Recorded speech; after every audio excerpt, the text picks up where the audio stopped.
Azizlarim, mana bu yil ham sekin-asta o'z nihoyasiga yetib boryapti. Qilingan ishlar, erishilgan yutuqlar, mag'lubiyatlar barchasi hisob-kitob qilinadigan, keyingi yilga rejalar tuzish, maqsadlar qo'yish vaqti yaqinlashyapti.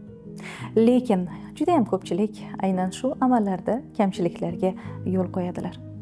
Masalan, ishlarni muhimligi bo'yicha bajarish, nimalardan o'zini tiyish, qaysi ishni qanday bajarsa yaxshiroq natijaga erishishda biroz palapartish harakatlar qilib qo'yishimiz mumkin.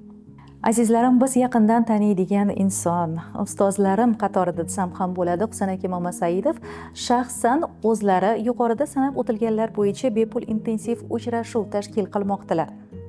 Dasturga My Life Planner, ya'ni tarjima qiladigan bo'lsak, mening hayotim rejalari deya nom berilgan. Uchrashuv 10-11 dekabr kunlari yopiq onlayn formatda bo'lib o'tadi. Qatnashish mutlaqo bepul. Faqatgina ishtirok etish uchun izohlarda siz plus raqamini qoldiring. Biz sizga yopiq Telegram kanal havolasini yuboramiz.